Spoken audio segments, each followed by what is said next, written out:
Marcos capítulo 14. E dali a 2 dias era a Páscoa, e a festa dos pães ázimos, e os principais sacerdotes e os escribas buscavam como o prenderiam com dolo e o matariam. Mas eles diziam: não na festa, para que porventura não se faça alvoroço entre o povo. E, estando ele em Betânia, assentado à mesa, em casa de Simão, o leproso, veio uma mulher que trazia um vaso de alabastro, com unguento de nardo puro, de muito preço, e quebrando o vaso, lhe derramou sobre a cabeça. E alguns houve que em si mesmos se indignaram e disseram: para que se faz este desperdício de unguento? Porque podia vender-se por mais de 300 dinheiros e dá-los aos pobres. E murmuravam contra ela. Jesus, porém, disse: deixai-a, porque a molestais? Ela fez-me boa obra, porque sempre tendes os pobres convosco, e podeis fazer-lhes bem, quando quiserdes, mas a mim nem sempre me tendes. Esta fez o que podia, antecipou-se a ungir o meu corpo para a sepultura. Em verdade vos digo que, em todas as partes do mundo onde este evangelho for pregado, também o que ela fez será contado para a sua memória. E Judas Iscariotes, um dos 12, foi ter com os principais sacerdotes para lhe entregar. E eles, ouvindo-o, folgaram e prometeram dar-lhe dinheiro, e buscava como o entregaria em ocasião oportuna. E no primeiro dia dos pães ázimos, quando sacrificavam a Páscoa, disseram-lhe os discípulos: aonde queres que vamos fazer os preparativos para comer a Páscoa? E enviou 2 dos seus discípulos e disse-lhes: ide à cidade, e um homem que leva um cântaro de água vos encontrará, segui-o. E onde quer que ele entrar, dizei ao senhor da casa: o mestre diz, onde está o aposento em que hei de comer a Páscoa com os meus discípulos? E ele vos mostrará um grande cenáculo mobiliado e preparado. Ali preparai-a para nós. E, saindo seus discípulos, foram à cidade, e acharam como lhes tinha dito, e prepararam a Páscoa. E, chegada a tarde, foi com os 12. E quando estavam assentados a comer, disse Jesus: em verdade vos digo que um de vós que comigo come há de trair-me. E eles começaram a entristecer-se e a dizer-lhe um após outro: sou eu? E outro disse: sou eu? Mas ele, respondendo, disse-lhes: é um dos 12 que põe comigo a mão no prato.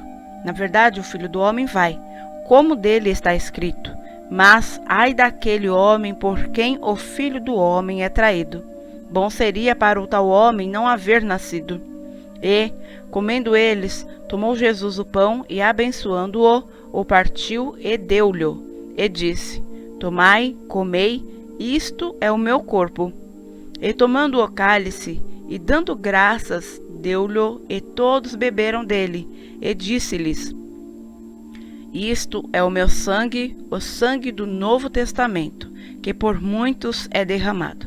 Em verdade vos digo que não beberei mais do fruto da vide, até aquele dia em que o beber novo no reino de Deus. E, tendo cantado o hino, saíram para o Monte das Oliveiras. E disse-lhes Jesus: todos vós esta noite vos escandalizareis em mim, porque está escrito: ferirei o pastor e as ovelhas se dispersarão. Mas, depois que eu houver ressuscitado, irei adiante de vós para a Galileia. E disse-lhe Pedro: ainda que todos se escandalizem, nunca porém eu. E disse-lhe Jesus: em verdade te digo que hoje, nesta noite, antes que o galo cante 2 vezes, 3 vezes me negarás. Mas ele disse com mais veemência: ainda que me seja necessário morrer contigo, de modo nenhum te negarei.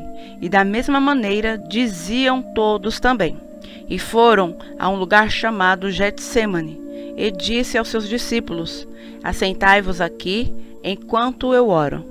E tomou consigo a Pedro e a Tiago e a João, e começou a ter pavor e a angustiar-se.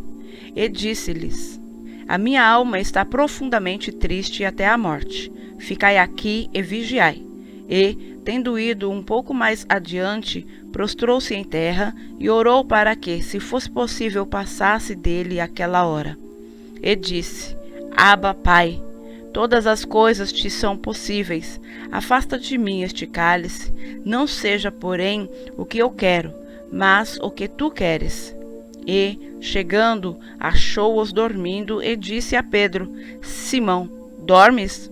Não podes vigiar uma hora? Vigiai e orai, para que não entreis em tentação.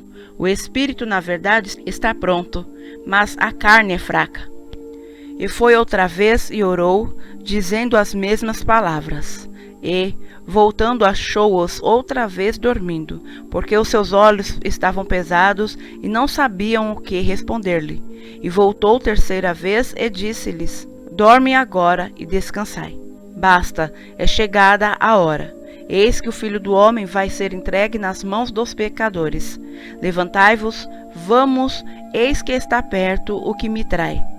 E logo, falando ele ainda, veio Judas, que era um dos 12, da parte dos principais sacerdotes, e dos escribas e dos anciãos, e com ele uma grande multidão com espadas e varapaus.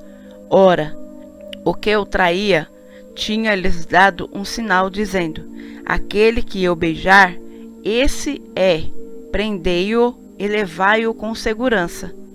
E logo que chegou, aproximou-se dele e disse-lhe: Rabi, Rabi, e beijou-o. E lançaram suas mãos sobre ele e o prenderam. E um dos que ali estavam presentes, puxando a espada, feriu o servo do sumo sacerdote e cortou-lhe uma orelha. E, respondendo Jesus, disse-lhes: Saístes com espadas e varapaus a prender-me, como a um salteador? Todos os dias estava convosco ensinando no templo, e não me prendestes. Mas isto é para que as Escrituras se cumpram. Então, deixando-o, todos fugiram. E certo jovem o seguia, envolto em um lençol sobre o corpo nu. E os jovens lançaram-lhe a mão, mas ele, largando o lençol, fugiu deles nu. E levaram Jesus ao sumo sacerdote, e ajuntaram-se todos os principais sacerdotes, e os anciãos e os escribas. E Pedro o seguiu de longe até dentro do pátio do sumo sacerdote, e estava assentado com os servidores, aquentando-se ao fogo.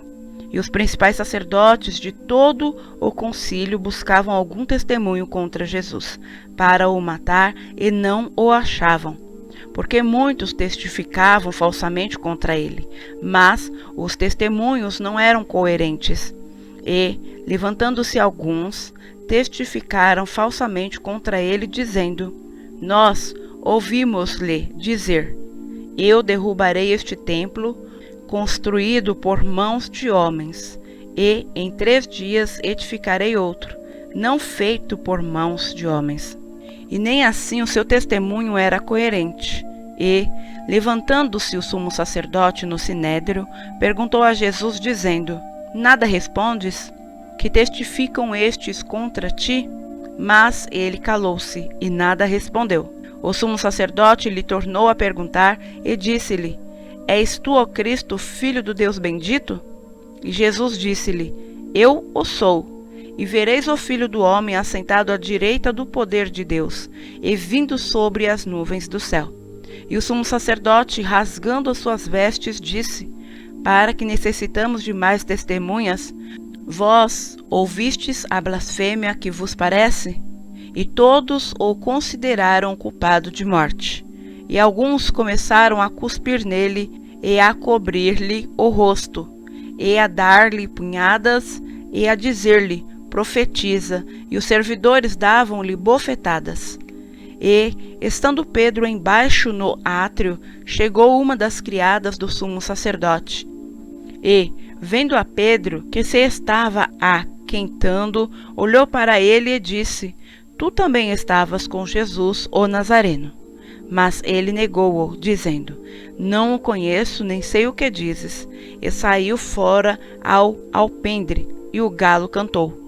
E a criada, vendo-o outra vez, começou a dizer aos que ali estavam: Este é um dos tais. Mas ele o negou outra vez. E pouco depois os que ali estavam disseram outra vez a Pedro: Verdadeiramente tu és um deles, porque és também galileu, e tua fala é semelhante. E ele começou a praquejar e a jurar: Não conheço esse homem de quem falais. E o galo cantou segunda vez. E Pedro lembrou-se da palavra que Jesus lhe tinha dito: Antes que o galo cante 2 vezes, 3 vezes me negarás. E pensando nisto, chorou.